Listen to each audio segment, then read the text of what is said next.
Selamat pagi, Bapak Ibu Saudara yang dikasihi oleh Tuhan Yesus. Mengucap syukur kalau pagi ini kita boleh ada di tempat ini, kita di rumah masing-masing, kita beribadah pagi ini, tapi kita percaya dimanapun kita berada, Tuhan hadir, dan dimanapun kita berada, kita akan merasakan berkat Tuhan yang luar biasa pagi ini. Amin. Bapak Ibu, waktu begitu berjalan dengan cepat, tak terasa minggu sudah ketemu minggu lagi gitu ya. Kalau kita mau lihat ke belakang rasanya dulu begitu menyeramkan, kita nggak tahu, aduh bagaimana ini ada corona gitu. Tapi ternyata corona kita udah jalanin hampir 2 tahun gitu ya. Dan kalau kita bisa ada sampai hari ini, kita diingatkan semua. Karena Tuhan itu selalu baik. Rahmatnya selalu baru buat kita. Dan tidak pernah ada habisnya. Nggak ada alasan buat kita untuk tidak mengagumi karya Tuhan dalam hidup kita. Nggak ada alasan buat kita untuk bilang Tuhan itu nggak baik. Nggak ada alasan buat kita untuk menyaksikan kemurahan Tuhan dalam hidup kita. Mari kita memuji Tuhan, PPR 1 nomor 171, betapa muliamu.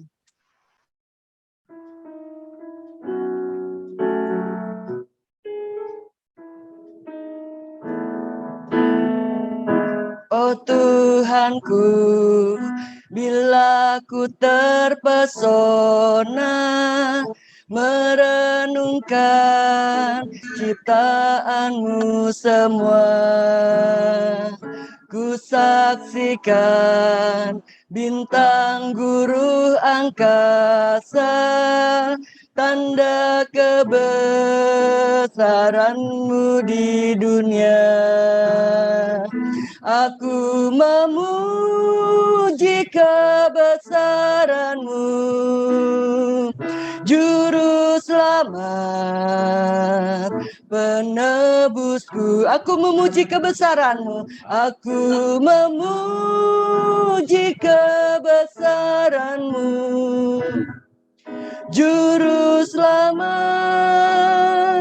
penebusku. Ayat kedua.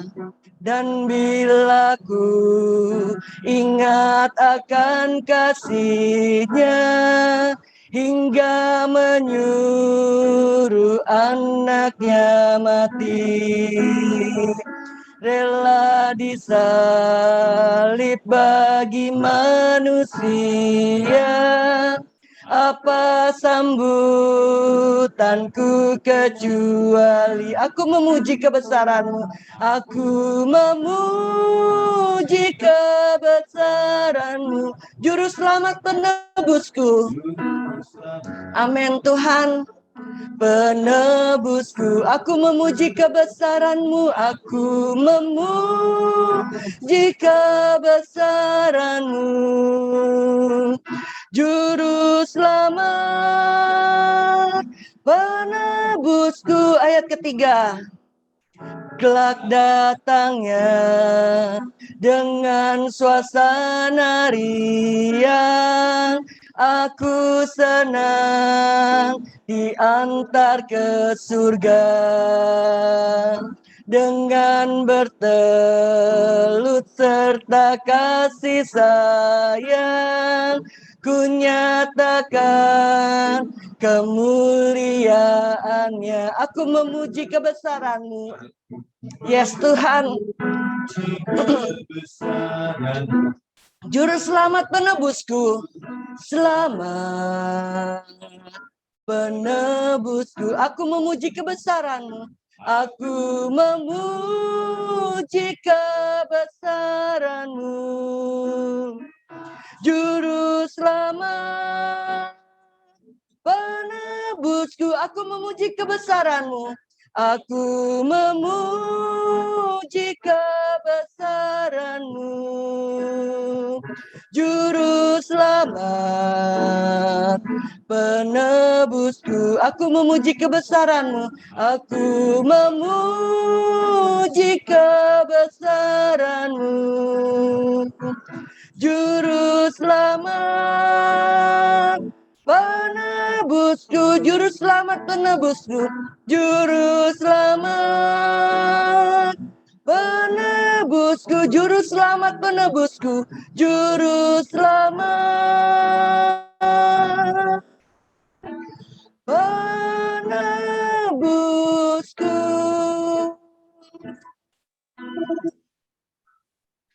Votum dan salam saya serahkan kepada Bapak Pendeta Edi SS.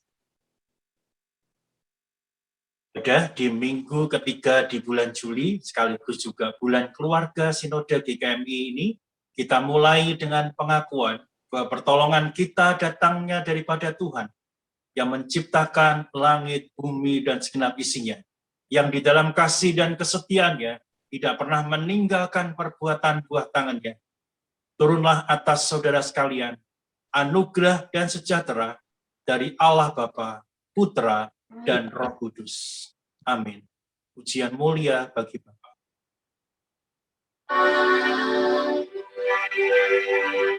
Mulia bagi Bapa, bagi Anak serta Roh Kudus.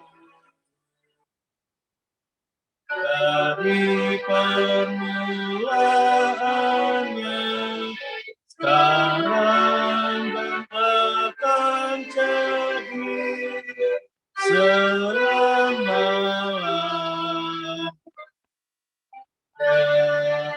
Amin. Nas pengantar diambil dari Mazmur nomor 62. Perasaan tenang dekat Allah. Hanya dekat Allah saja aku tenang. Daripadanya lah keselamatanku. Hanya dialah gunung batuku dan keselamatanku. Kota bentengku. Aku tidak akan goyah. Hanya pada Allah saja kiranya aku tenang. Sebab daripadanya lah harapanku. Hanya dialah gunung batuku dan keselamatanku. Kota bentengku. Aku tidak akan goyah. Amin, amin, amin.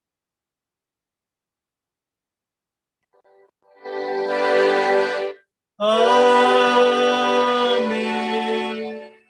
Amin.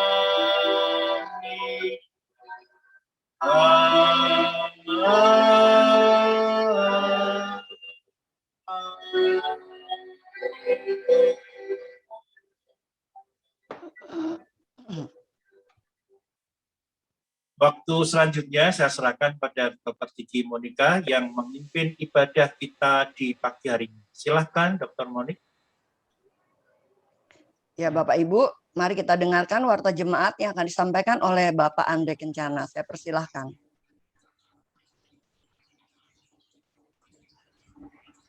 Warta Jemaat, Minggu 18 Juli 2021. Ucapan ulang tahun kami ucapkan kepada Ananda Filia Adin, tanggal 19 Juli 2021, dan Saudara Dharma Halim Sunarli, tanggal 24 Juli 2021.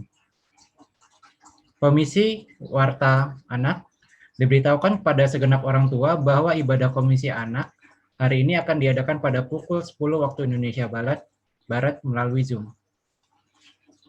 Persekutuan doa masa PPKM darurat dilaksanakan melalui Zoom pada pukul 6.30 waktu Indonesia Barat pada hari Senin 19 Juli dan Selasa 20 Juli.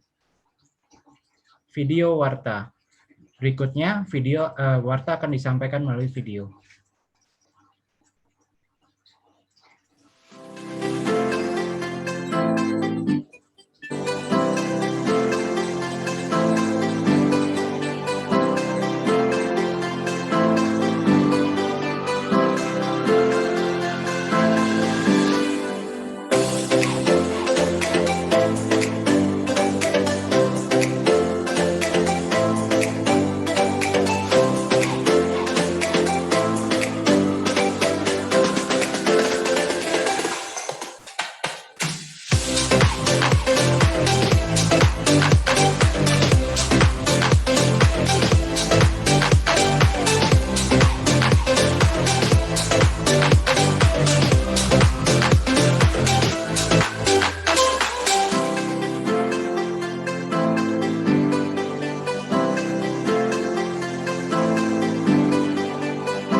Demikian warta jemaat pada minggu ini.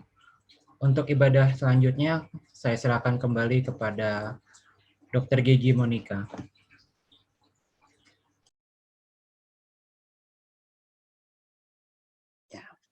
Harta yang paling berharga adalah keluarga. Saya percaya pas kita semua setuju ya, bahwa keluarga itu adalah harta yang paling berharga. Di mana ada suami istri, anak-anak, yang saling mengasihi, penuh cinta, kasih, dan sukacita. Saya juga bersyukur kalau pagi ini saya bisa melayani bersama-sama, berempat, satu keluarga gitu ya. Kesempatan yang belum pernah kita lakukan, bisa berempat melayani Tuhan. Dan saya percaya itu semua benar-benar anugerah Tuhan gitu ya. Keluarga adalah anugerah Tuhan yang paling indah, yang paling berharga yang Tuhan berikan buat keluarga kami. Sejak awal penciptaan Bapak Ibu, Tuhan membentuk keluarga dan rancangannya adalah untuk memberkati setiap keluarga. Pujian dari Mazmur 173 mengingatkan kita bahwa sungguh alangkah baiknya jika kita hidup rukun bersama. Karena kesanalah berkat-berkat dan curahkan untuk keluarga yang mau hidup rukun bersama.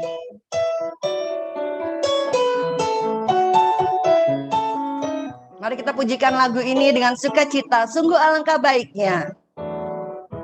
Sungguh alangkah baiknya, sungguh alangkah indahnya, bila saudara semua hidup rukun bersama. Sungguh alangkah baiknya, sungguh alangkah baiknya, sungguh alangkah indahnya, bila saudara semua hidup rukun bersama. Seperti minyak di kepala Harun, yang kejanggut dan jubahnya turun, seperti embun di bukit Hermon, mengalir ke bukit Sion. Sebab kesanalah Allah meminta agar berkat-berkat-Nya tercurah, serta memberikan anugerah hidup selama-lamanya. Sungguh alangkah baiknya, sungguh alangkah indahnya ya kalau kita boleh hidup rukun bersama, karena berkat Tuhan dicurahkan atas kita. Sungguh alangkah baiknya, sungguh alangkah indahnya, bila saudara semua hidup rukun bersama. Seperti minyak di kepala Harun, yang kejanggut dan jubahnya turun, seperti embun di bukit Hermon, mengalir ke bukit Sion. Sebab kesanalah agama memerintah agar apa Bapak Ibu? Berkat-berkat-Nya dicurahkan, serta memberikan anugerah hidup selama-lamanya. Seperti minyak di kepala Harun, yang kejanggut dan jubahnya turun, seperti embun di bukit Hermon, mengalir ke bukit Sion. Sebab kesanalah Allah memerintah agar berkat-berkat-Nya tercurah, serta memberikan anugerah hidup selama-lamanya, serta memberikan anugerah hidup selama-lamanya, serta memberikan anugerah hidup selama-lamanya.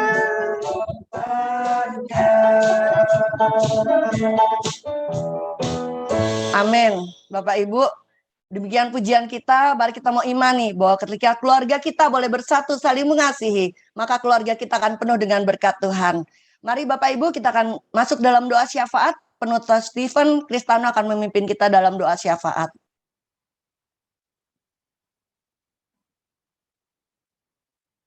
Mari kita satukan hati dan pikiran kita sebagai sidang jemaat yang dikasihi dan mengasihi Allah.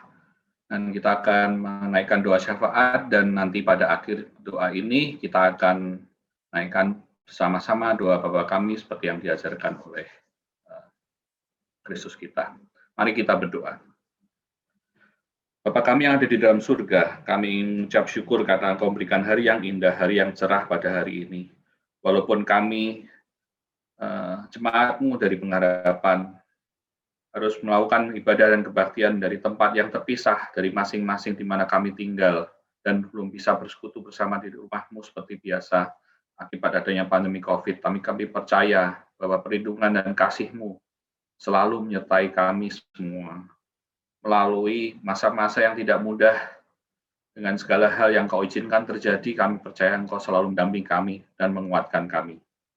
Kami berdoa untuk jemaat-jemaat kami yang sudah lanjut usia atau mengalami kelemahan tubuh, untuk Ibu Suraji, Ibu Tuyah, Ibu Enita, Bapak Indarto, Bapak Andi Cahyono, Ibu Melisa, dan juga Pendeta Emeritus Yeni Mustikasari. Kau akan tilik mereka, Kau lawat mereka, Kau akan pulihkan mereka dari sakit penyakitnya atau kelemahan tubuhnya. Ada juga beberapa nama yang tentu tidak bisa kami sebutkan semua satu persatu, tapi percaya bahwa masing-masing kami yang juga berdoa bersama dapat juga menaikkan doa-doa ini dalam doa syafaat kami. Kami ingat untuk keluarga, saudara, seiman maupun tetangga kita yang terpapar COVID. Kami juga ingat jemaat yang bekerja di luar kota, bahkan juga sampai mungkin studi di luar negeri. Kiranya Engkau juga memberkati mereka dan menjaga mereka dengan kesehatan dan kehidupan iman yang tetap bertumbuh.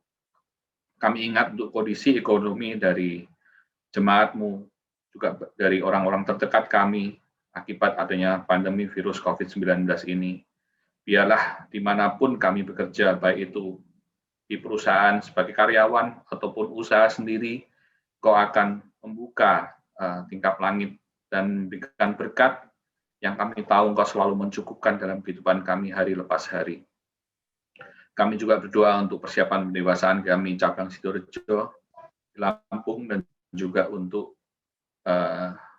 Kalimalang. Kami ingat pembangunan kantor Sinode GKMI dan juga persiapan sidang MPL yang kemungkinan juga harus ditunda karena kondisi COVID ini. Tapi biarlah Engkau akan selalu bersama-sama dengan kami dan beriring dan tidak pernah kami berada. Kami berdoa juga untuk bangsa kami, baik pemimpin dari yang paling atas sampai yang paling bawah, aparat keamanan dalam menjalankan segala tugasnya untuk menjaga persatuan dan kesatuan di negara ini. Kami berdoa untuk mereka yang terdampak corona juga melalui semua kebijakan yang diambil. Kami tahu itu tidak mudah, antara membalance adanya kebutuhan untuk kesehatan dan juga untuk menjaga kondisi ekonomi. Biarlah mereka-mereka yang ada di lapangan Kau berikan tambahan ekstra sabar, tambahan kedewasaan juga untuk bagi rakyat-Mu, bagi kami semua, supaya secara emosional kami semua juga bisa lebih stabil, tidak mudah tersulut, dan siapapun itu selalu bisa melihat hal yang positif, dan kami mau melakukan semuanya bersatu bersama-sama sebagai bangsa yang Engkau pilih. Kami ingat juga untuk dampak bencana alam, di mana juga mulai terjadi di beberapa tempat, tidak hanya di Indonesia saja, tapi juga di luar negeri, adanya longsor, adanya banjir, adanya gempa. Itu semua juga menjadi bagian dari kurang bertanggung jawabnya kami sebagai umat-Mu dalam mengelola bumi yang telah Engkau berikan bagi kami. Biarlah kami juga makin sadar untuk bisa lebih memperhatikan lingkungan di mana kami tinggal dan berada. Kami ingin menutup doa kami yang telah kami panjatkan bersama-sama ini dengan menaikkan doa Bapa kami yang telah Kau ajarkan. Bapa kami yang di surga, dikuduskanlah nama-Mu, datanglah kerajaan-Mu, jadilah kehendak-Mu di bumi seperti di surga. Berikanlah kami pada hari ini makanan kami yang secukupnya, dan ampunilah kami akan kesalahan kami, seperti kami juga mengampuni orang yang bersalah kepada kami, dan janganlah membawa kami ke dalam pencobaan, tapi lepaskanlah kami daripada yang jahat. Karena Engkau-lah yang punya kerajaan dan kuasa dan kemuliaan sampai selama-lamanya. Amin. Demikian doa syafaat yang telah kami naikkan dan kita naikkan bersama-sama. Kami kembalikan acara kepada Ibu Monika.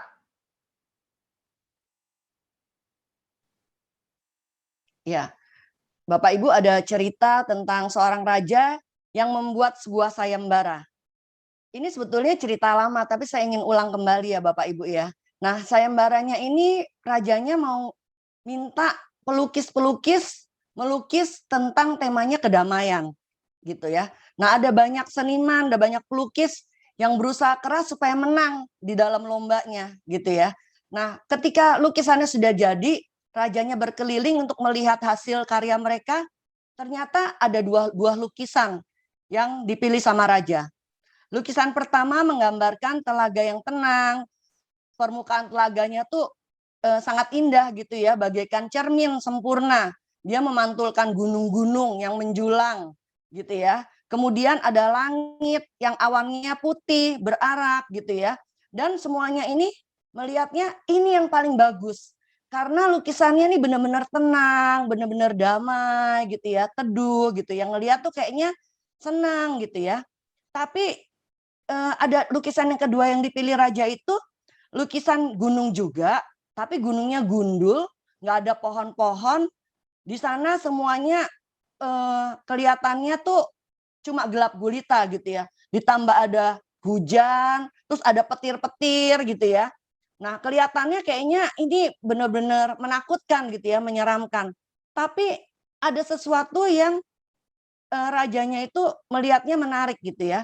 Karena di dalam situasi yang menakutkan seperti itu, ternyata ada seekor induk burung yang dengan tenangnya dia masih mengerami telur-telurnya gitu ya. Dan dia tetap merasa santai aja walaupun keadaan sekitarnya begitu menyeramkan dan menakutkan. Nah, kira-kira lukisan mana yang raja pilih untuk jadi pemenang? Ternyata raja memilih lukisan nomor 2 yang kelihatannya tadi menyeramkan dan menakutkan. Semuanya pada heran, kenapa yang dipilih yang itu gitu, bukan yang pertama gitu. Karena kan itu kelihatannya nggak enak banget gitu ya. Tapi raja bilang dipilih yang nomor 2 karena kedamaian bukan berarti Anda harus berada di tempat yang tanpa keributan, kesulitan, atau pekerjaan yang keras dan sibuk. Kedamaian adalah hati yang tenang dan damai, meskipun Anda berada di tengah-tengah keributan luar biasa. Kedamaian hati adalah kedamaian sejati. Bapak Ibu, Tuhan nggak pernah janji langit selalu biru. Tuhan nggak pernah janji jalan selalu rata. Tetapi Tuhan berjanji selalu menyertai, selalu memberi kekuatan. Di tengah dunia yang sedang kacau balau, menakutkan beritanya, kedamaian akan tetap ada dalam keluarga kita kalau keluarga kita hidup. Menjadikan Tuhan hidup dalam keluarga kita. Menjadikan Tuhan sebagai sentral dalam hidup kita. Mari kita mau diingatkan kembali bahwa yang terutama di dalam hidup ini cuma Tuhan. Ujung-ujungnya yang kita butuhkan itu cuma Tuhan. Mari kita mau nyanyikan lagu yang terutama dalam hidup ini. Saya mau cinta Yesus. Kita mau belajar tahun-tahun ini, waktu-waktu ini belajar makin dekat dengan Tuhan, makin cinta dengan Tuhan. Karena itu satu-satunya kekuatan kita. Kita jadikan Tuhan yang terutama dalam hidup kita.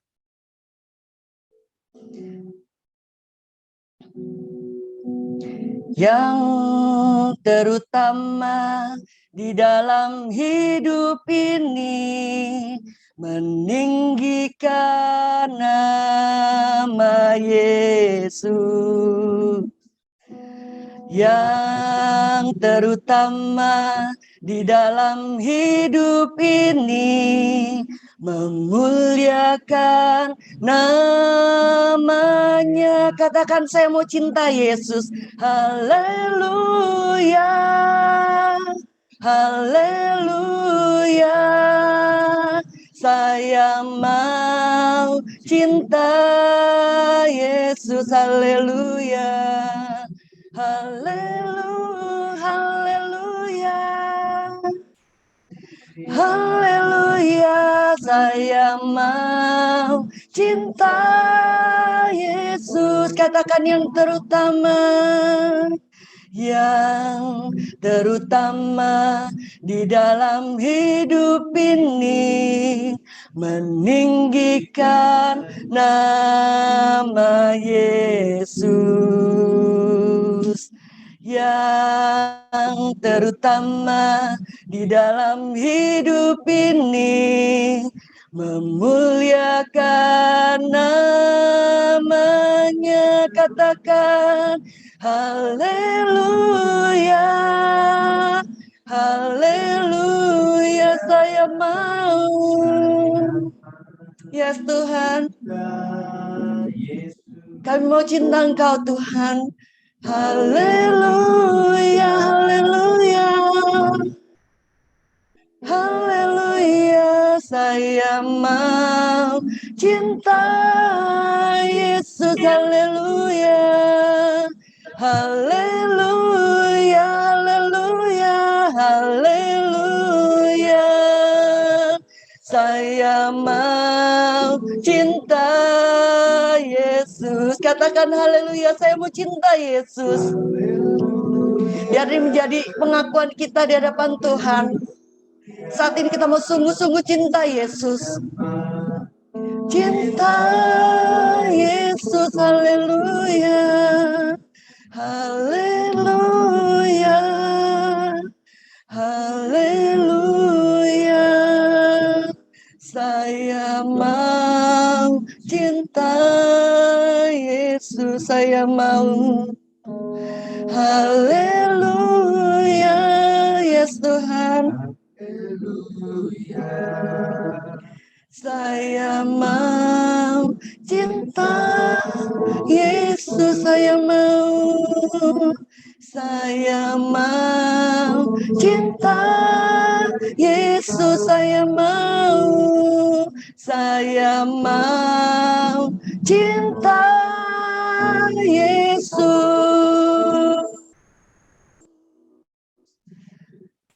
Amin. Doa persiapan firman dan pembacaan Alkitab akan dibacakan oleh Saudari Karina Natalia. Saya persilahkan. Mari kita bersatu dalam doa. Tuhan Allah Bapa kami yang bertata di dalam kerajaan surga, terima kasih karena Tuhan sudah memimpin setiap dari kami sehingga kami bisa berkumpul bersama-sama di Zoom pagi ini ya Tuhan untuk memuji, memuliakan nama-Mu. Sekarang kami ingin mendengarkan firman Tuhan yang akan disampaikan oleh Evangelis Nicholas. Kiranya setiap yang akan disampaikan hamba-Mu ini bisa menjadi berkat bagi setiap dari kami yang mendengarkan. Terima kasih Tuhan Yesus, kami telah berdoa dan ucap syukur. Amin.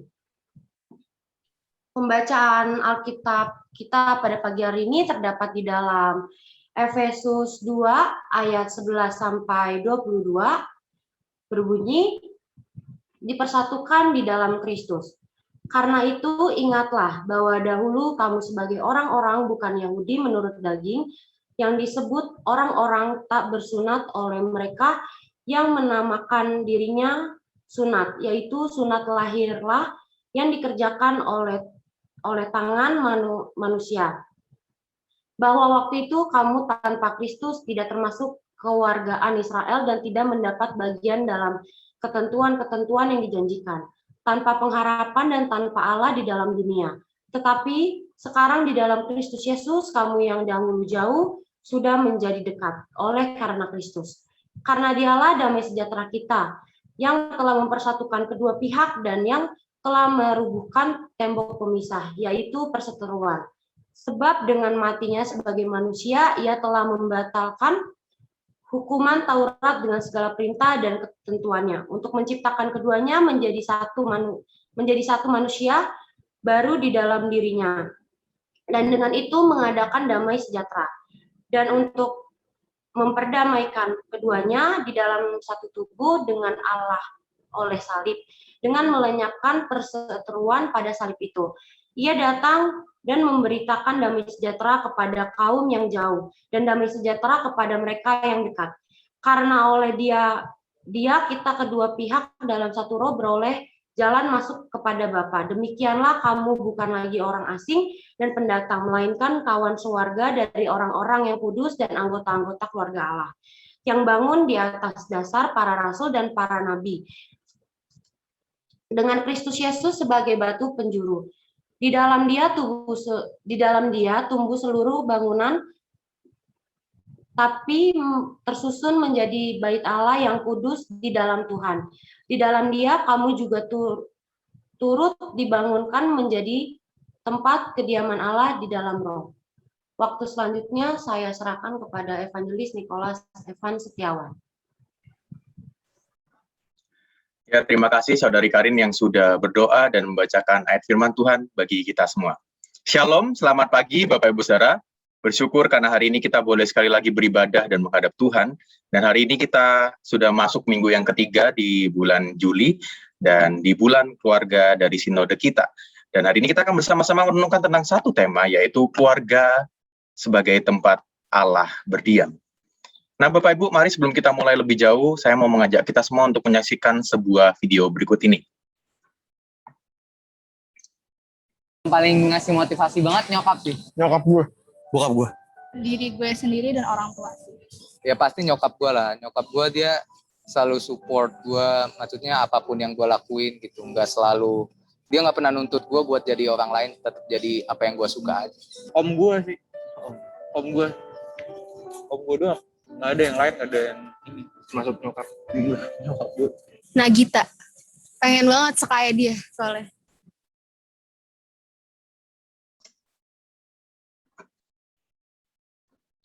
Ya, terima kasih untuk video yang sudah diputar. Nah, Bapak Ibu, dari video singkat tadi, jadi tadi itu merupakan satu wawancara yang dilakukan terhadap generasi milenial, bisa dibilang ya Bapak Ibu.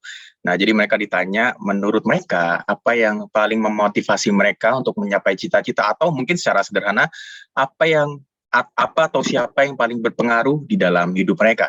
Nah, bisa kita lihat dari beberapa jawaban anak-anak muda tadi, bahwa sebagian besar jawaban atau alasan dari mereka, atau alasan bagi mereka untuk mencapai cita-cita itu berasal dari keluarga mereka.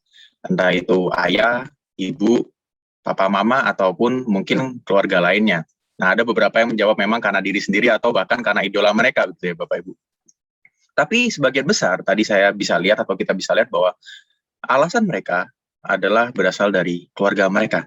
Nah, bisa diambil kesimpulan bahwa sebetulnya keluarga merupakan bukan hanya hadiah yang paling berharga seperti kata Dr. Didi Monik tadi, tapi juga merupakan yang paling berpengaruh, yang alasan yang membuat kita bisa mencapai sesuatu yang kita inginkan, bisa dibilang seperti itu Bapak Ibu. Nah, dalam beberapa survei yang saya juga dapatkan, salah satunya dari survei dari Bulletin Kristen Evangelion edisi tahun 2018, dari survei ini didapat hasil bahwa pembentuk utama identitas diri dari generasi Z atau anak-anak muda zaman sekarang itu sebagian besar bukan karena gereja, malah kalau Bapak Ibu lihat dari grafiknya yang warna hijau itu, malah yang paling besar itu persentasenya dari keluarga. Jadi pembentuk utama identitas diri dari generasi Z itu persentase yang paling besarnya adalah dari keluarga mereka sendiri. Nah, selain itu dalam sebuah hasil riset yang dilakukan oleh Bilangan Research Center atau BRC juga menyatakan bahwa persekutuan keluarga atau ibadah persekutuan yang dilakukan dalam sebuah keluarga dapat membawa seseorang menjadi lebih intim dengan Tuhan. Nah, saya memang tidak tampilkan hasilnya karena cukup banyak Bapak Ibu. Bapak Ibu kalau mau lihat bisa lihat di Instagramnya Bilangan Research Center, karena di sana ada banyak hasil survei dan namanya survei pasti akurat ya gitu Bapak Ibu hasilnya. Nah, dari hasil survei ini dikatakan bahwa persekutuan keluarga itu dapat membawa seseorang menjadi lebih intim dengan Tuhan. Mereka lebih merasakan kedamaian dan kehausan akan Tuhan dalam kesehariannya, dan persekutuan keluarga juga membentuk seseorang untuk hidupnya senantiasa berpusat kepada Kristus, sehingga terjadi transformasi dalam kehidupan sehari-hari.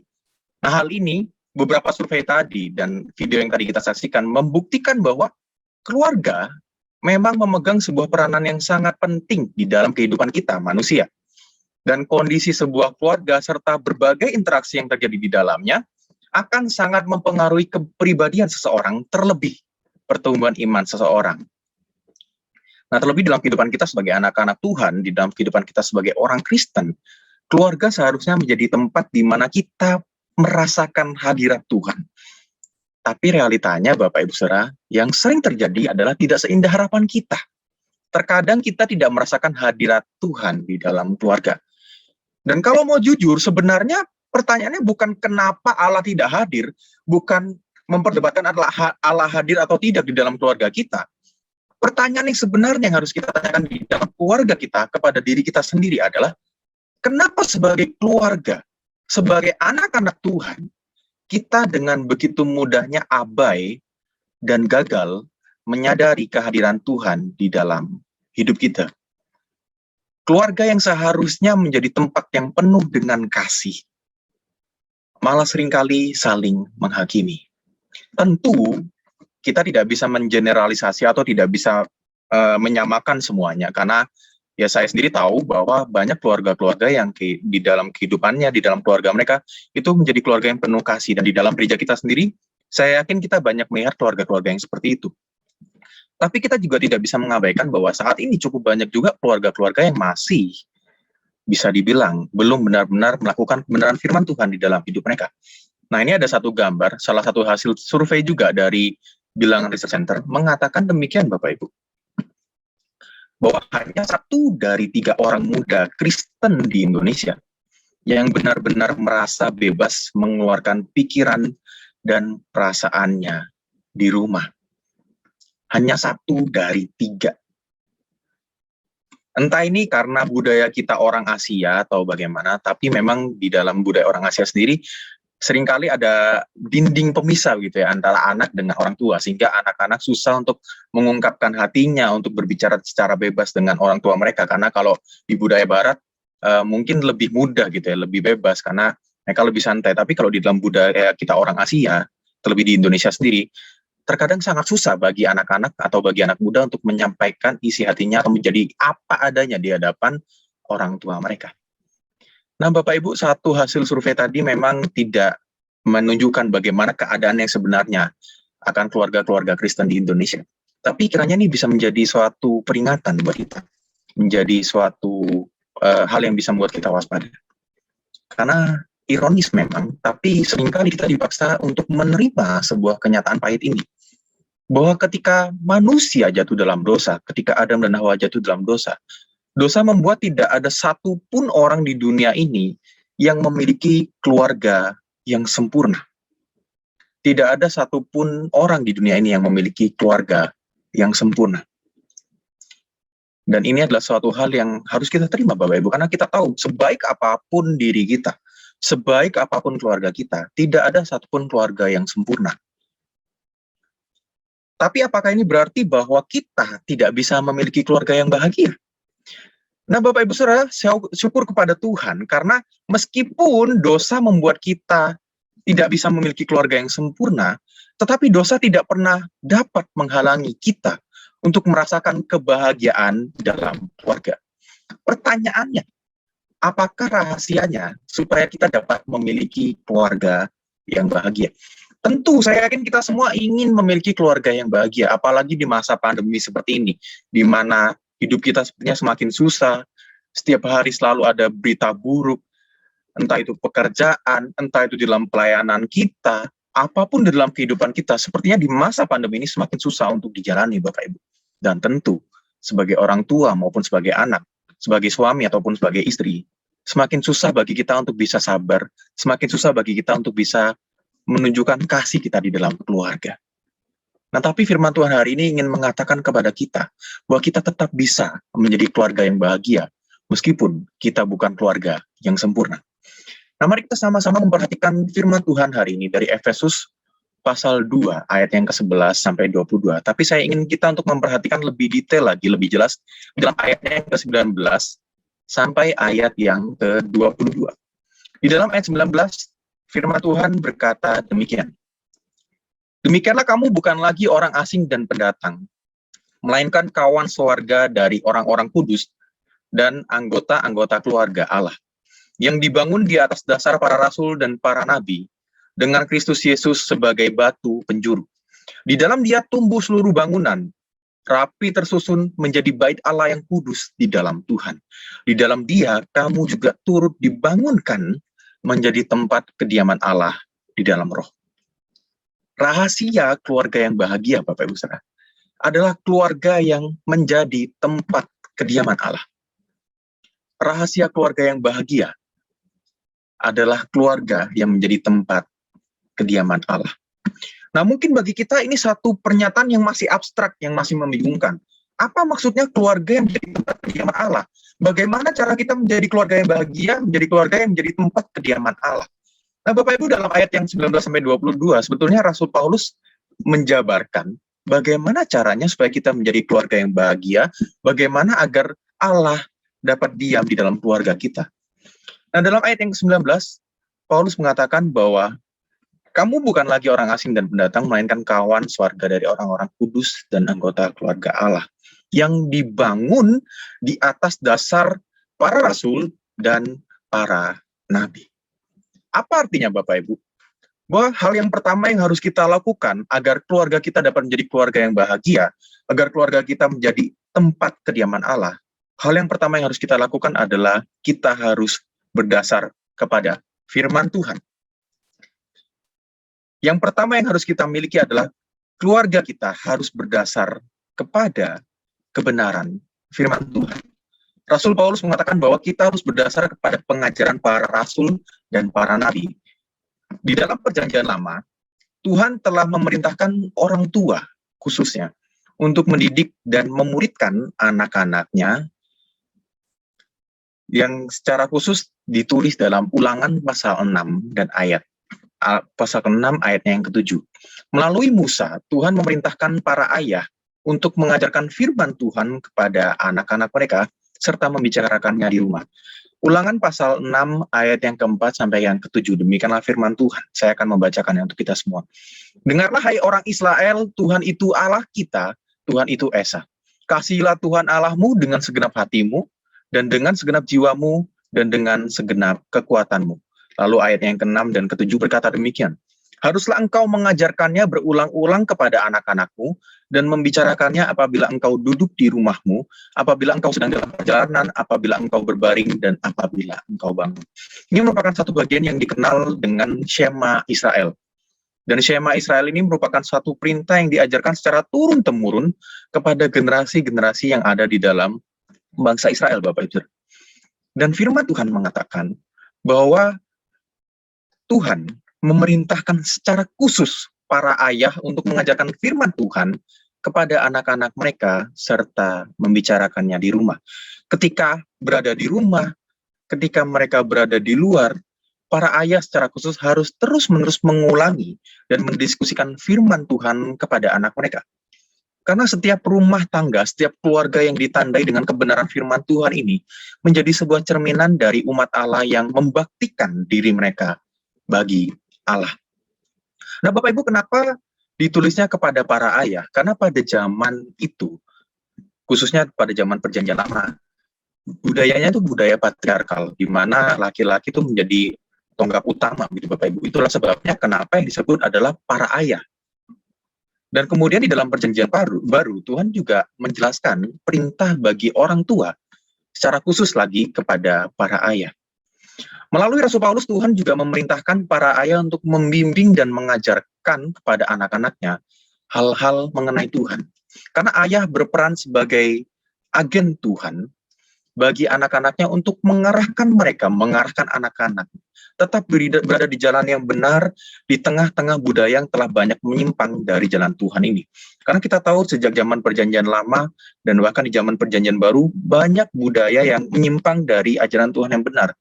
Karena kalau kita tahu di tengah umat Tuhan, banyak sekali bangsa-bangsa lain yang masih menyembah berhala, menyembah Allah-Allah lain. Itulah sebabnya Tuhan mengatakan melalui firman Tuhan, melalui Rasul Paulus pada Perjanjian Baru, bahwa ayah berperan sebagai agen Tuhan bagi anak-anaknya, untuk mengarahkan agar para anak-anak muda ini, agar generasi yang mendatang boleh tetap berada di jalan yang benar, di tengah-tengah budaya yang telah menyimpang dari jalan Tuhan. Peranan yang dimiliki orang tua dalam mendidik dan memulihkan anak-anaknya merupakan sebuah hal yang sangat vital, sebuah hal yang sangat berpengaruh. Dan pengaruh yang diberikan oleh orang tua ini merupakan faktor yang paling signifikan terhadap spiritualitas dan pertumbuhan iman seorang anak. Tapi sayangnya banyak keluarga Kristen saat ini juga yang tidak menerapkan gaya hidup yang sesuai dengan kebenaran firman Tuhan di dalam kehidupan mereka sehari-hari. Dalam Perjanjian Baru, secara khusus dalam Ibrani pasal 12 ayat yang ke-7 sampai yang ke-10, firman Tuhan mengatakan, jika kamu harus menanggung ganjaran, Allah memperlakukan kamu seperti anak. Di manakah terdapat anak yang tidak diajar oleh ayahnya? Sebab mereka mendidik kita dalam waktu yang pendek sesuai dengan apa yang mereka anggap baik. tetapi Dia menghajar kita untuk kebaikan kita, supaya kita beroleh di dalam kekudusannya. Nah, Bapak Ibu, dalam bagian firman Tuhan ini, firman Tuhan melambangkan bagaimana Allah mendidik umat Allah itu sama seperti seorang ayah yang mendidik seorang anaknya. Dan firman Tuhan mengajarkan bahwa di dalam mendidik anak pun, orang tua diperbolehkan untuk mendidik secara keras anak-anaknya. Atau kita kenal dengan menghajar anaknya kalau dalam bahasa firman Tuhan. Tentu bukan dalam arti sebenarnya ayah harus memukuli anaknya sampai babak belur, bukan seperti itu Bapak Ibu. Tetapi seorang ayah atau orang tua perlu juga untuk mendisiplin anak mereka, supaya anak-anak boleh tetap berada di dalam jalan yang benar. Kemudian di dalam Efesus pasal 6 ayat yang keempat, firman Tuhan juga mengatakan, dan kamu bapak-bapak, janganlah bangkit amarah di dalam hati anak-anakmu, tetapi didiklah mereka di dalam ajaran dan nasihat Tuhan. Orang tua secara khusus ayah bukan hanya harus mendidik dengan disiplin, tetapi juga harus diimbangi mendidik dengan kasih. Firman Tuhan mengatakan bahwa orang tua harus menghajar anak-anaknya untuk kebaikan mereka, tetapi juga harus mendidik di dalam ajaran dan nasihat Tuhan. Oleh karena itu Bapak Ibu, kalau kita sebagai orang tua, entah itu ayah ataupun ibu, kalau orang tua tidak benar-benar memahami firman Tuhan, jujur akan sangat susah bagi kita untuk memiliki keluarga yang bahagia, untuk memiliki keluarga yang hidupnya sesuai dengan kebenaran firman Tuhan. Orang tua harus terlebih dahulu memahami dan memberi teladan dalam melakukan firman Tuhan. Kalau kita baca dalam beberapa ayat tadi, baik dalam perjanjian lama maupun perjanjian baru, yang menjadi fokus utama, yang terus-menerus menjadi sasaran dari firman Tuhan itu, kita baca tadi adalah kaum laki-laki atau para ayah, para bapak gitu Bapak Ibu. Karena selain berada di dalam budaya yang patriarkal atau laki-laki sebagai tonggak utama di dalam sebuah keluarga, memang para laki-laki diberi tanggung jawab lebih untuk keluarga mereka. Apakah artinya ibu dan anak-anak tidak punya tanggung jawab? Tentu tidak Bapak Ibu. Ibu atau para istri dan juga anak-anak memiliki tanggung jawabnya masing-masing. Tetapi Tuhan memberikan tanggung jawab yang lebih besar secara khusus kepada para ayah, kepada para bapak.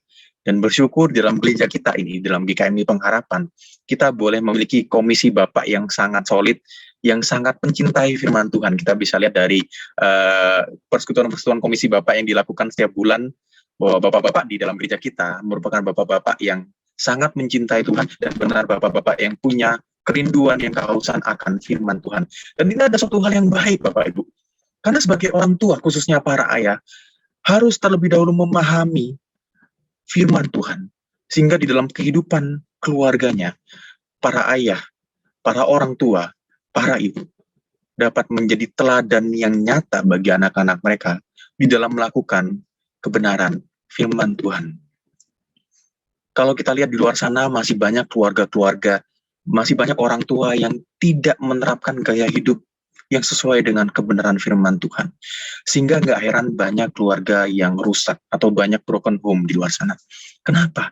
Karena di dalam kehidupannya mereka tidak menjadikan firman Tuhan sebagai pusat di dalam keluarga mereka. Terkadang ada orang tua yang hanya menjadi seperti orang Farisi, Bapak Ibu, yang hanya bisa menghakimi tetapi tidak mengasihi. Nah, kita harus berhati-hati jangan sampai sebagai orang tua yang menjadi orang tua yang rasanya seperti orang Farisi, yang hanya bisa menghakimi dan mendidik tanpa kasih. Padahal firman Tuhan mengatakan tadi, meskipun kita diperbolehkan untuk mendisiplinkan anak-anak kita, tetapi Tuhan mengatakan bahwa kita harus mendidik mereka di dalam kasih, di dalam ajaran dan nasihat Tuhan. Oleh karena itu Bapak Ibu, kita tidak boleh berhenti hanya menjadikan firman Tuhan sebagai pusat dalam keluarga kita. Tetapi firman Tuhan dalam Efesus pasal 2 ayat yang ke-19 sampai 22 tadi juga mengatakan, bukan hanya dibangun di atas dasar para rasul dan para nabi. Firman Tuhan juga mengatakan kita harus menjadikan Kristus Yesus sebagai batu penjuru. Oleh karena itu, poin yang kedua, apabila kita ingin menjadi keluarga yang bahagia, kita harus menjadi keluarga yang meneladani kehidupan dan karakter Kristus di dalam hidup kita. Bapak Ibu Saudara, Tuhan Yesus di dalam kehidupannya, di dalam pelayanannya di dunia ini, menjadikan hidupnya sebuah teladan bagi kita. bahwa ia bukan hanya menegur, tapi ia menegur di dalam kasih. Tuhan Yesus di dalam pelayanannya menunjukkan apa artinya keadilan yang bersanding dengan kasih. Tuhan Yesus tidak sekadar menegur sana-sini, tetapi ia juga menunjukkannya dengan aksi. Ketika umat Tuhan waktu itu hidup dengan saling menghakimi, Kristus datang dengan kehidupannya yang penuh kasih. Kita melihat di dalam firman Tuhan ada beberapa bagian yang menyatakan bahwa Tuhan Yesus menegur dengan keras orang-orang Farisi, menegur keras dengan keras umat Tuhan yang memang bersalah pada waktu itu. Mereka punya fokus yang salah kepada Tuhan. Tetapi Tuhan bukan hanya menegur mereka dengan keras. Tuhan juga memberikan mereka nasihat yang benar. Tuhan juga memberikan mereka contoh yang benar. Dan bahkan contoh yang mutlak, contoh yang ultimat itu Tuhan berikan. Tuhan tunjukkan ketika ia mengorbankan dirinya dengan mati di kayu salib demi menebus dosa setiap kita, demi menyelamatkan setiap kita, dan demi menjadi teladan yang nyata pada setiap kita. Bahwa di dalam menerapkan keadilan juga harus berbarengan dengan kasih. Dan teladan Tuhan ini juga harus kita terapkan di dalam keluarga kita, Bapak Ibu Saudara. Ketika kita mendidik anak-anak kita, ketika kita memiliki relasi dengan istri, dengan suami kita, kita harus juga memiliki relasi yang bukan hanya adil, tetapi juga harus memiliki kasih. Oleh karena itu di dalam keluarga kita, apabila kita ingin memiliki keluarga yang bahagia, kita bukan hanya harus memiliki keluarga yang berpusat kepada firman Tuhan, tetapi kita juga harus memiliki keluarga yang meneladani kehidupan dan karakter Kristus di dalam kehidupan kita. Lalu bagian yang berikutnya di dalam Efesus pasal 2 tadi. Firman Tuhan mengatakan bahwa Tuhan menjadikan kita menjadi kawan swarga dari orang-orang kudus dan anggota-anggota keluarga Allah. Artinya apa, Bapak Ibu? Bahwa kita ketika menjadi orang Kristen, ketika kita percaya kepada Tuhan, kita juga harus memandang sesama kita manusia, terlebih memandang anggota keluarga kita sebagai sesama saudara di dalam Kristus. Dalam landasan firman Tuhan hari ini, dalam Efesus pasal 2 ayat yang ke-11 sampai 22 tadi, Paulus sedang membuat perbandingan antara keadaan jemaat Efesus yang dahulu dengan yang sekarang, Bapak Ibu. Dulu jiwa mereka mati di dalam pelanggaran dosa mereka, sehingga mereka harus dimurkai oleh Tuhan. Dulu mereka bukan milik Kristus. Dulu mereka hidup tanpa Kristus. Tetapi sekarang, mereka yang berada di dalam Kristus, mereka yang telah percaya kepada Yesus, telah menjadi jemaatnya dan memperoleh janji-janji Allah yang diberikan kepada mereka. Karena Tuhan membawa mereka pulang dan menerima mereka menjadi anggota keluarga Allah. Dan inilah juga yang seharusnya diterapkan di dalam keluarga-keluarga orang Kristen, Bapak Ibu Saudara. Sama seperti saudara dalam Kristus lainnya, orang tua juga harus melihat anak-anak mereka sebagai sesama saudara dalam Kristus yang perlu dikasihi dan diterima, sama seperti Tuhan menerima kita. Begitu pula dalam relasi antara suami dengan istri. Nah, seringkali di dalam keluarga kita memandang bahwa diri kita ini lebih superior terhadap anggota keluarga kita yang lain. Entah itu suami menganggap dirinya lebih superior terhadap istri, terhadap anak-anak mereka. Entah itu orang tua menganggap dirinya lebih superior terhadap anak-anak mereka. Sehingga terkadang tanpa sadar, ketika kita menasihati, ketika kita menegur anggota keluarga kita melakukannya tidak dengan kasih. Kita menganggap mereka jauh lebih rendah daripada kita. Kita lupa bahwa sebenarnya anggota keluarga kita juga merupakan sesama saudara di dalam Kristus yang perlu dikasihi, yang perlu merasakan kasih Allah, yang perlu diterima sama seperti Tuhan menerima kita. Terkadang tanpa sadar, apalagi di masa pandemi seperti ini, ketika ada anggota keluarga kita yang melakukan sesuatu dan itu membuat kita emosi, membuat kita naik darah, Bapak Ibu, terkadang kita lupa untuk mengontrol emosi kita, sehingga kita menjadi memarahi mereka, sehingga kita menjadi menegur mereka tanpa kasih. Padahal firman Tuhan hari ini mengingatkan kepada kita bahwa di dalam anggota keluarga kita juga seharusnya kita menegur di dalam kasih, sama seperti yang Tuhan contohkan kepada kita. Karena keluarga orang-orang Kristen merupakan tempat kediaman Allah, merupakan tempat Allah berdiam dengan segala kekayaannya. Ikatan kasih yang ada di dalam keluarga merupakan refleksi akan kasih Allah yang hadir dan diam di dalam keluarga. Oleh karena itu, Bapak Ibu, kiranya keluarga-keluarga yang ada di GKMI Pengharapan ini dapat mewujudkan firman Tuhan yang kita dengarkan hari ini. Dapat menjadi keluarga yang dapat merasakan hadirat Allah dan dapat menjadi tempat Allah berdiam. Tentu tidak mudah, Bapak Ibu, karena setiap hari kita menghadapi masalah. Setiap hari kita dapat merasakan momen-momen yang buruk, yang dapat membuat kita jengkel, yang dapat membuat kita emosi, sehingga semakin susah bagi kita juga untuk bisa menunjukkan kasih kita yang nyata kepada anggota keluarga kita. Khususnya bagi para orang tua, terlebih bagi para ayah. Terkadang sangat susah bagi kita untuk mengatur emosi kita, untuk menahan diri kita, untuk dapat menegur dengan kasih. Sehingga tanpa sadar, kita meluapkan amarah kita kepada istri, kita meluapkan amarah kita kepada anak-anak kita. Padahal ketika ada satu kalimat yang tanpa sadar kita lontarkan, dan itu menyakiti hati mereka, itu juga dapat membuat mereka berubah pandangannya, bukan hanya kepada orang tua mereka, tetapi juga dapat berpengaruh terhadap relasi mereka kepada Tuhan, Bapak Ibu. Karena jujur saya sendiri, saya tumbuh sebagai seorang anak yang kurang memiliki relasi yang baik dengan papa saya sendiri, Bapak Ibu Saudara. Dan tanpa sadar, ketika saya hidup selama 23 tahun dengan relasi yang seperti itu, ternyata relasi saya dengan ayah saya itu juga berpengaruh dengan relasi saya kepada Tuhan.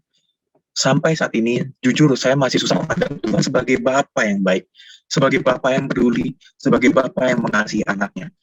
Karena ketika saya memandang ayah saya, ketika saya memandang papa saya memandang ayah saya sebagai sosok yang disiplin, sosok yang selalu menegur anaknya, tetapi jarang menunjukkan kasih. Di dalam keluarga, kami susah untuk mengungkapkan terima kasih, kami susah untuk mengungkapkan minta maaf satu sama lain. Dan ternyata, itu juga berpengaruh dalam kehidupan saya, dalam kehidupan rohani saya. Sehingga saya juga susah untuk mengungkapkan apa yang saya rasakan kepada Tuhan. Bapak Ibu, memang itu bukanlah kesalahan yang ingin kita lakukan. Karena kenyataannya tidak semudah itu untuk bisa melakukan firman Tuhan. Tidak semudah itu untuk bisa meneladani teladan Kristus dalam kehidupan kita. Tidak semudah itu untuk bisa melihat anggota keluarga kita sebagai saudara seiman. Tapi Bapak Saudara, bukankah Tuhan sudah memberikan teladan bagi kita?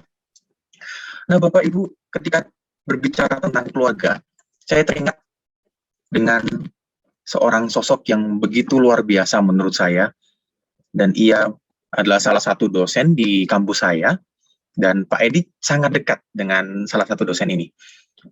Beliau adalah Pendeta Dr. Paul Gunadi, Bapak Ibu. Nah ini adalah satu kutipan dari salah satu artikel yang ditulis oleh Pendeta Dr. Paul Gunadi. Beliau merupakan sosok seorang ayah, seorang suami yang sangat lemah lembut menurut saya, Bapak Ibu. Dan dalam salah satu kesaksian yang ia berikan di kampus, pernah Pak Paul Gunadi ini dengan tanpa beban tuh meminta setiap kami mahasiswa yang ada di sana untuk bersama-sama berdoa bagi anaknya. Karena pada waktu itu anaknya imannya mulai goyah dan dia mungkin jadi ateis begitu Bapak Ibu ya. Dia nggak mau percaya sama Tuhan. Tapi satu hal yang saya sangat salut, yang saya sangat kagumi dari Pak Paul Gunadi adalah ia dengan tanpa beban begitu Bapak Ibu, dia mau meminta setiap kami pada waktu itu para mahasiswa untuk bersama-sama berdoa, meminta dukungan doa bagi anaknya. Karena jujur Bapak Ibu, bagi seorang dosen, bagi seorang hamba Tuhan, apalagi beliau ini adalah dosen keluarga gitu Bapak Ibu, sangat susah bagi seorang yang mempunyai kapasitas seperti itu untuk bisa membagikan pergumulannya terhadap anaknya sendiri Bapak Ibu. Tapi pada waktu itu Pak Paul dengan tanpa beban meminta dukungan doa dari setiap kami, supaya kami boleh bersama-sama juga ikut mendoakan anaknya, supaya anaknya ini boleh kembali kepada Tuhan, berbalik kepada Tuhan. Dan dalam salah satu artikel yang dia tulis, dia menceritakan ketika anaknya berumur hampir 9 tahun pada waktu itu, salah seorang gurunya nih memanggil Pak Paul bersama istrinya, begitu Bapak Ibu. Nah, menurut gurunya tersebut, anaknya ini sedang ingin bermain bola basket bersama teman-temannya, Tapi teman-temannya ini nggak mengizinkan Bapak Ibu. Akhirnya anaknya ini nangis banget karena anaknya ini sangat suka bermain bola basket. Nah, ketika mendengar perkataan dari gurunya ini, pasti Pak Paul sebagai seorang ayah, sebagai orang tua, merasa iba, merasa kasihan dengan anaknya, gitu Bapak Ibu. Dan ketika pulang ke rumah, Pak Paul langsung mengajak anaknya ini untuk bermain basket. Karena namanya seorang ayah ya Bapak Ibu, namanya orang tua. Ketika melihat anaknya sedih, pasti ia ingin menghibur. Pasti ia ingin menjadi pahlawan yang dapat menolong anaknya ini. Mungkin Pak Paul merasa, ya udahlah, nggak apa-apa. Kamu nggak main sama teman-temanmu, nggak apa-apa. Yang penting kamu main sama papa, kamu bisa seneng kan? Nah, tapi ketika Pak Paul menemani anaknya bermain basket ini, ada satu hal yang Pak Paul sadari di dalam kehidupan anaknya ini. Pada waktu Pak Paul bermain basket di halaman rumahnya bersama anaknya ini, Tuhan menyadarkan Pak Paul akan kesalahan yang Pak Paul lakukan dalam mendidik anaknya ini. Bahwa selama ini Pak Paul mungkin kurang sering di dalam mengajarkan firman Tuhan. Pak Paul mengatakan ketika ia bermain bersama anaknya ini, ia sadar kenapa kok teman-temannya nggak mau main sama anaknya. Dan alasannya nggak lain nggak bukan adalah karena anaknya bermain curang Bapak Ibu pada waktu itu. Dan naluri keayahan dari Pak Paul ingin mengatakan bahwa ya it's okay, kamu berlakukan kesalahan nggak apa-apa.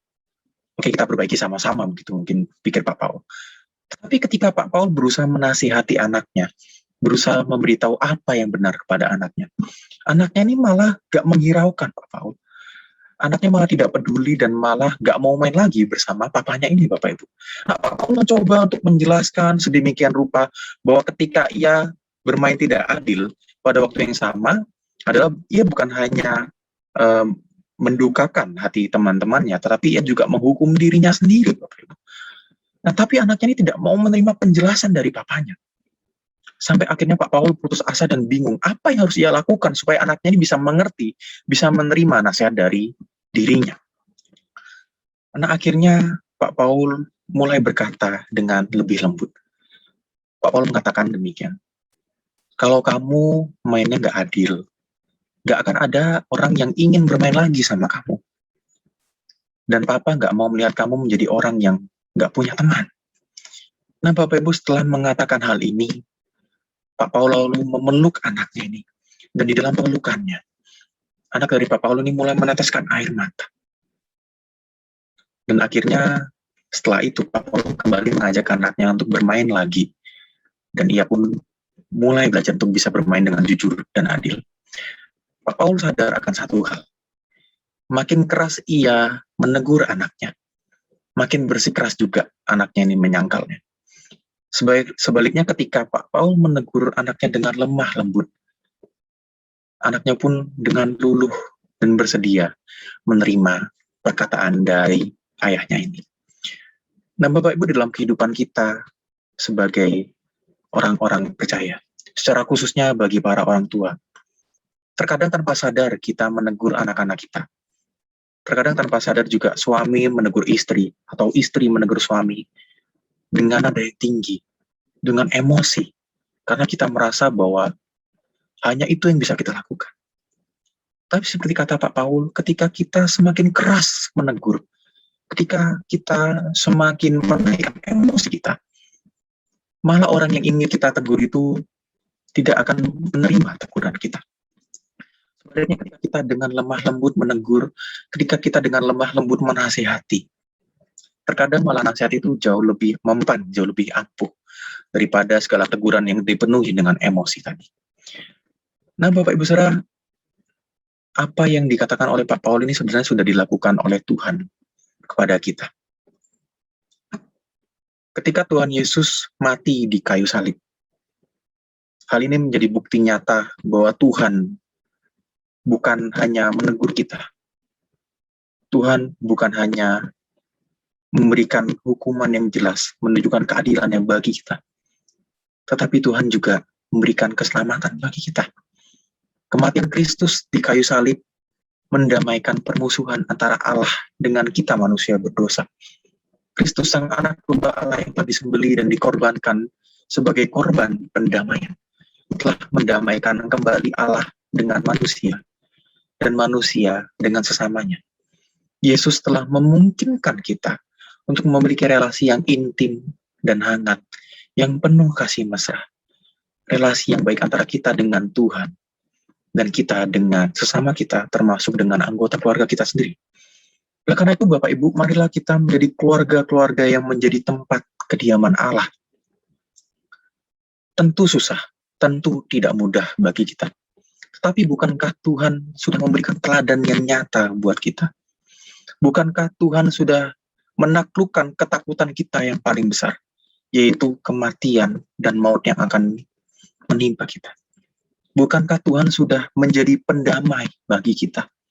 Tuhan sudah membebaskan kita dari kuasa dosa dan maut.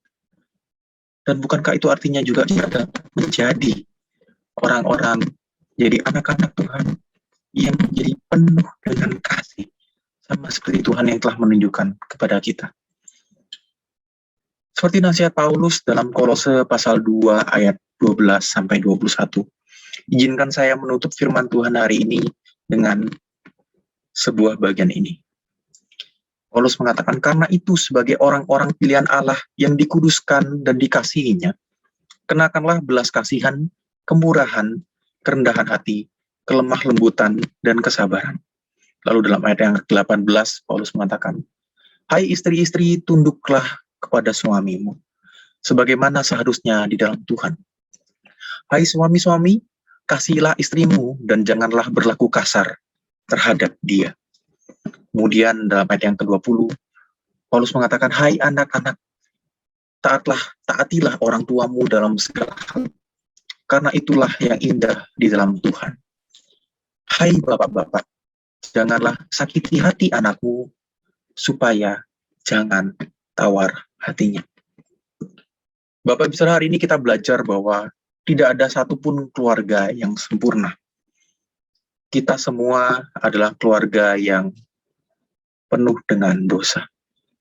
Hari lepas hari kita masih bisa jatuh dalam dosa, kita masih bisa mendukakan hati dari anggota keluarga kita.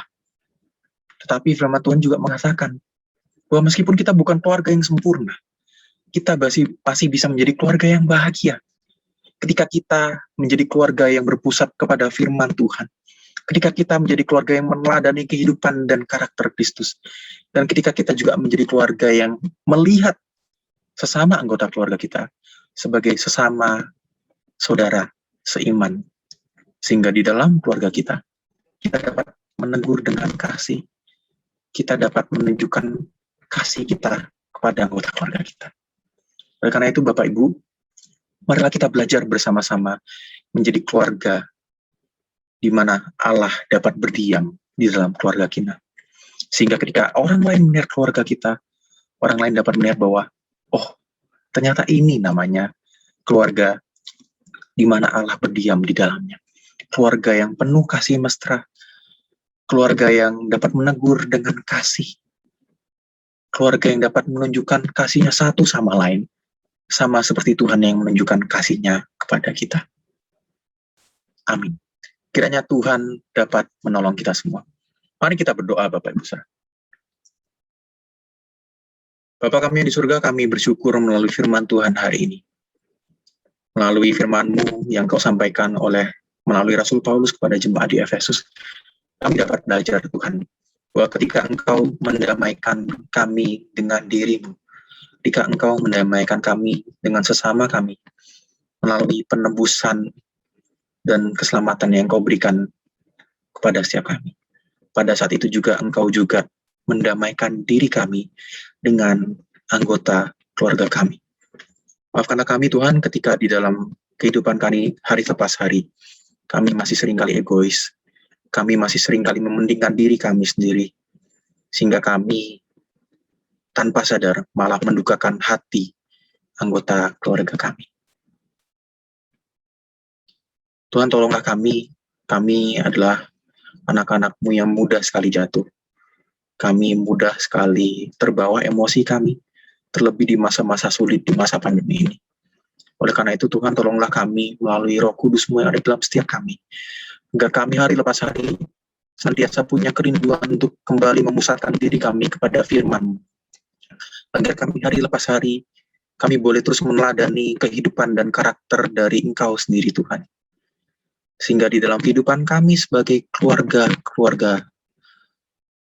dari orang-orang percaya ini, dapat boleh terus melihat sesama anggota keluarga kami sebagai sesama saudara seiman di dalam Engkau.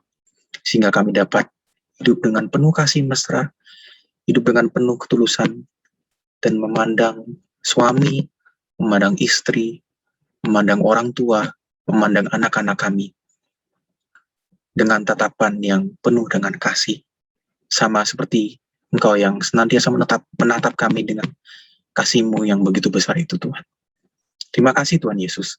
Kami serahkan setiap diri kami ke dalam tangan-Mu. Hanya di dalam nama Tuhan Yesus kami sudah berdoa dan mengucap syukur. Amin. Kembali kepada Dr. Gigi Monica yang akan memimpin kita dalam jalan ibadah yang selanjutnya. Ya, Bapak Ibu, kita akan mendengarkan juga kesaksian dari keluarga Bapak Handi Cahyono yang akan disaksikan dalam bentuk video. Mari kita bersama-sama menontonnya. Saya persilakan. Bapak, Ibu, Saudara sekalian di dalam Tuhan Yesus, kami mau bercerita bahwa pertolongan Tuhan Yesus nyata di dalam keluarga kami. Ayat firman Tuhan yang mendasari adalah Ibrani 4 ayat 16. Sebab itu marilah kita dengan penuh keberanian menghampiri takhta kasih karunia, supaya kita menerima rahmat dan menemukan kasih karunia untuk mendapatkan pertolongan kita pada waktunya. Ya, kami bercerita singkat tentang papa, orang tua saya, itu karena COVID, itu pada saat tanggal 3 atau 4 Juli, kami cukup banyak kesulitan dalam menerima obat, mencari obat, namun Tuhan bantu dari kakak dan teman-temannya, jadi obatnya kami dapat gratis. Kemudian papa yang mama saya ini kan ada komorbid ya, atau penyakit gula yang cukup lama, jadi bisa 300-an atau 400 hampir kalau misalnya sudah parah. Dan saran dokter adalah kita harus masukkan papa, atau papa kebetulan yang positif, mama tidak. Saran dokter adalah untuk papa harus masuk rumah sakit segera. Namun selama tanggal 3 sampai dengan tanggal 9 itu sangat sulit sekali kami mendapatkan yang namanya rumah sakit. Kami sudah coba dengan berbagai cara, namun akhirnya saya putuskan untuk merawat papa. Jadi saya tinggal di rumah papa untuk menjaga, karena mama sangat resiko sekali untuk jaga papa. Karena mama juga penyakit gulanya sangat tinggi. Akhirnya papa bolak-balik kita harus infus ke rumah sakit, karena kalau tidak infus kondisi papa makin lemah. Dan juga saya minta bantuan Pak Edi untuk doa, dan juga Pak Edi juga sempat kirimin APD. Terima kasih Pak Edi. Dari doa itu saya terbesit satu kata-kata yang mendoakan kami untuk apa yang kami rencanakan, apa yang kami perbuat, Tuhan itu akan sertai dan Tuhan akan jaga selalu. Jadi Tuhan kasih kami hikmah. Dan itu waktu saya jalanin, saya nggak pernah kepikir itu. Tapi begitu kita pikir-pikir, makanya kita mau bersaksi hal ini, karena emang kita rasakan Tuhan selalu ada. Tuhan ada dan Tuhan kasih kita hikmat itu. Sebelum tanggal 9, malamnya saya juga info ke adik dan ke Melisa bahwa kita harus siap-siap untuk besok jika papa better atau enggak. Ya, emang kalau ada hari ke-5, hari ke-6 info dari medis kan COVID makin kritis, dan itu nyatanya benar. Waktu itu tanggal 9 hari Jumat, saya ingat sekali, itu papa udah nggak bisa bangun. Semua sakit, nggak bisa duduk, kita juga kasih minum obat, pun bapak nggak bisa telan, karena kalau nggak duduk kan bapak nggak bisa telan minum. Akhirnya kita gerus, ya kita kasih minum dan kita kasih makan dengan disuapin. Sulit, sangat sulit, dan resikonya juga sangat besar untuk kita tertular. Walaupun saya udah berusaha pakai APD, berusaha pakai masker yang ketat, ya suatu saat juga pasti tembus juga. Kemudian ambulan datang dipesan oleh adik saya, namun kami ada miskomunikasi di Omni Alam Sutra, sempat saya ditolak di sana. Ya, sempat panik dan bingung. Saya minta tolong ke semua orang, semua orang cuma bisa ngasih info, dan saya pada saat itu betul-betul urgent untuk cepat dapat rumah sakit. Akhirnya sampai di Omni Alam Sutra dipindahkan lagi ke Omni Pulau Mas. Di situ pun Mapa disuruh ya. Jadi di situ kita tunggu untuk dapat IGD.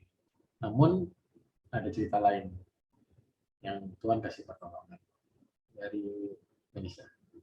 Ya, terus tiba-tiba kan ada WA group gitu kan, terus saya tetangga-tetangga di rumah, terus saya iseng nimbrung gitu kan, iya saya cerita, saya cari rumah sakit sampai sekarang belum dapat. Nah pada saat saya cerita begitu, saya dijapri, jadi tetangga saya ini ternyata tuh dokter gitu kan, dia bilang, Ibu saya memang nggak bisa bantu banyak, tapi saya bisa kasih nomor untuk home care, siapa tahu dia bisa bantu. Bilang gitu, oh ya udah, terus saya hubungin si dokter yang direkomendasikan itu.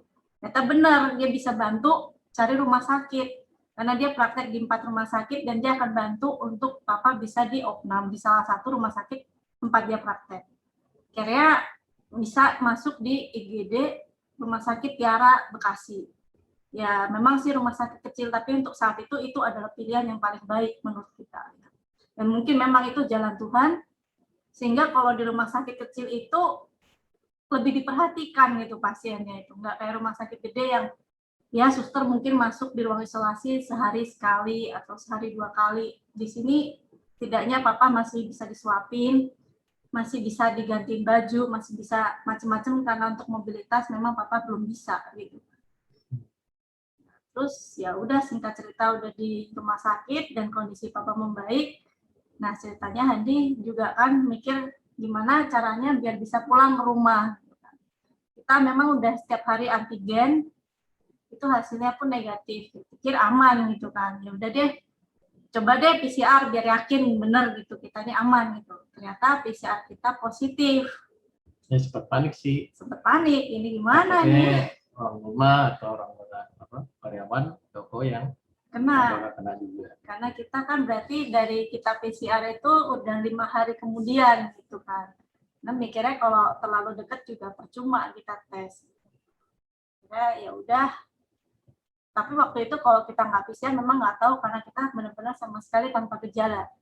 Jadi ya kita syukurin juga. Memang itu mungkin pertolongan Tuhan juga kalau kita ini tanpa gejala sama sekali gitu. Kita syukuri juga semua keluarga, semua karyawan negatif hasil PCR-nya. Dan kita juga bersyukur kami dapat rumah isolasi dan dari adiknya Mama, Tuhan juga sudah sediakan juga buat kita. Ya tempatnya oke, syukuri, rasakan. Ya, kami sih cuma bisa bersyukur itu aja. Sheila, pertolongan Tuhan pasti tepat pada waktunya. Bawalah semua masalah kita di dalam Tuhan. Tuhan Yesus memberkati.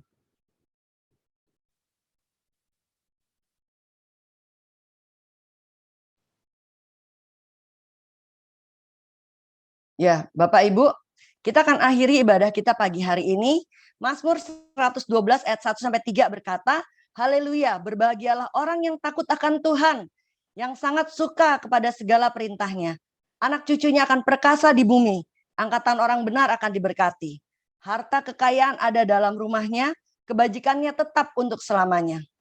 Orang benar anak cucunya tidak akan meminta-minta, tapi anak cucunya akan jadi berkat. Amin. Bapak Ibu, saya percaya kita adalah angkatan orang-orang benar yang diberkati Tuhan. Amin. Saya percaya semua berkata amin ya. Ada kuasa dalam perkataan. Kalau Tuhan berdiam di dalam keluarga kita, maka janji Tuhan bagi keluarga kita, anak cucu kita akan diberkati dan akan jadi berkat. Pagi ini saya ingin mengajak kita semua, mari kita sebelum pulang, kita mau perkatakan firman Tuhan ini, bahwa kita keturunan orang benar, anak cucu kita diberkati. Saya ingin mengajak kita semua perkatakan ya, yang nggak ada anak cucunya, bilang aja, anak cucuku diberkati dan jadi berkat. Yang ada anak cucunya di samping, kita mau bilang, kita mau tepuk, kita mau bilang, anak cucuku diberkati dan jadi berkat. Kita mau bilang sama-sama ya, 1, 2, 3. Anak cucuku jadi berkat dan diberkati Tuhan. Amin. Mari kita pujikan begitu besar kasih Allah pada kita.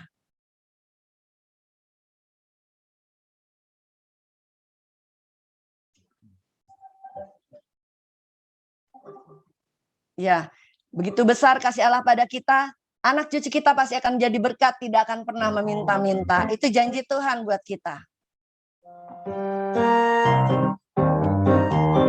Begitu besar kasih Allah pada kita ya, anak cucu kita akan diberkati Tuhan, jadi berkat dan nama Tuhan dipermuliakan lewat keluarga kita.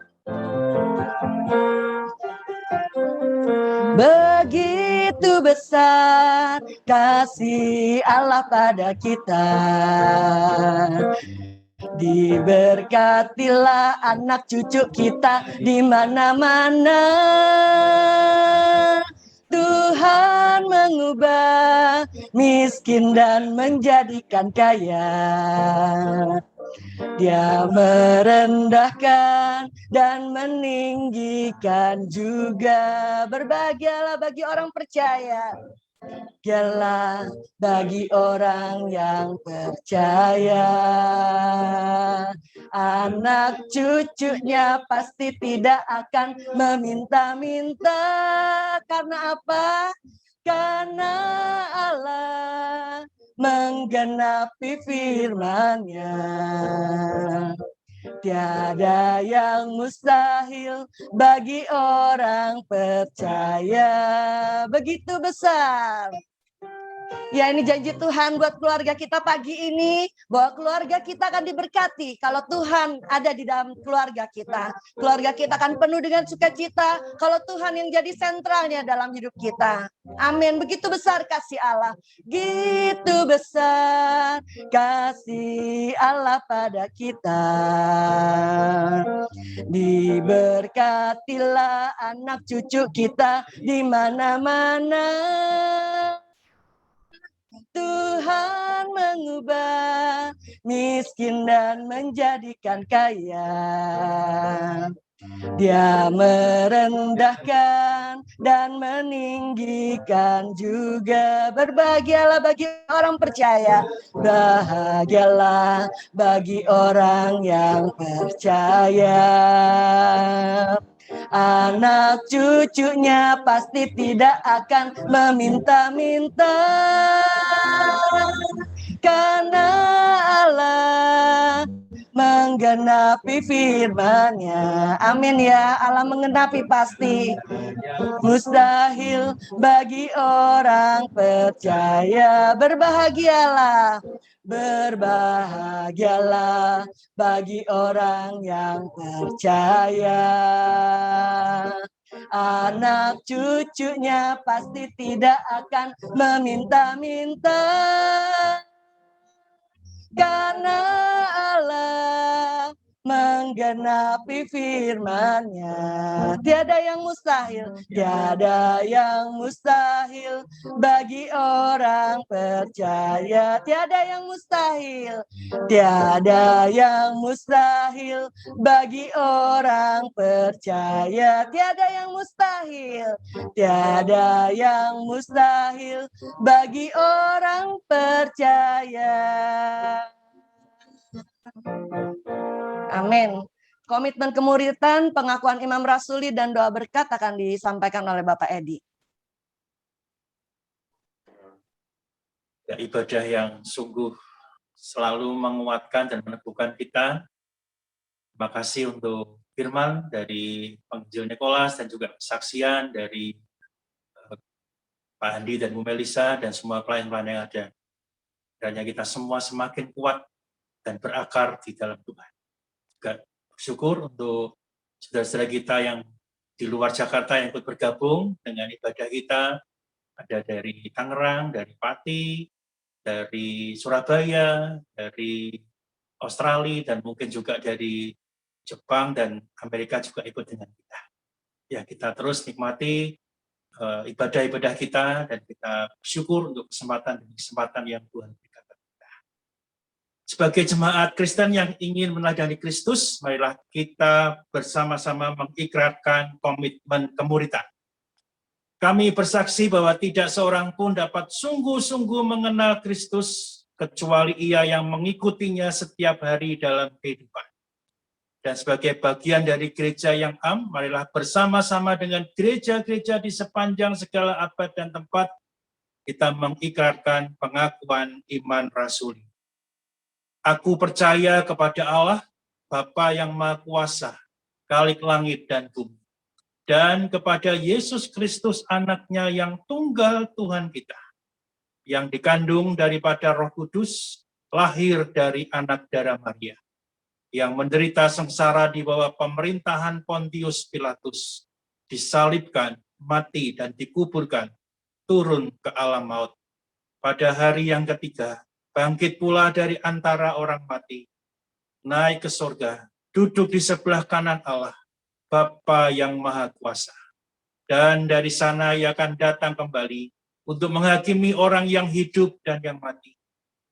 Aku percaya kepada Roh Kudus, gereja yang kudus dan am, persekutuan orang kudus, pengampunan dosa, kebangkitan orang mati, dan hidup yang kekal.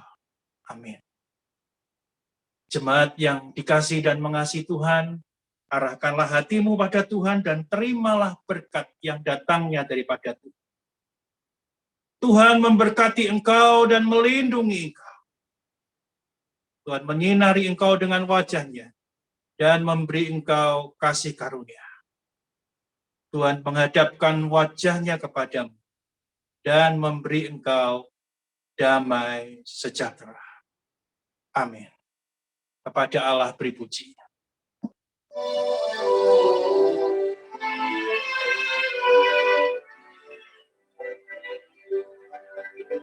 Kepada Allah beri puji, semua makhluk di bumi, padanya ku beri pujian, Bapa, Anak, dan Roh Suci. Amin.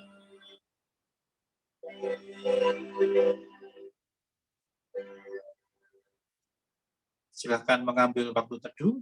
Tuhan memberkati.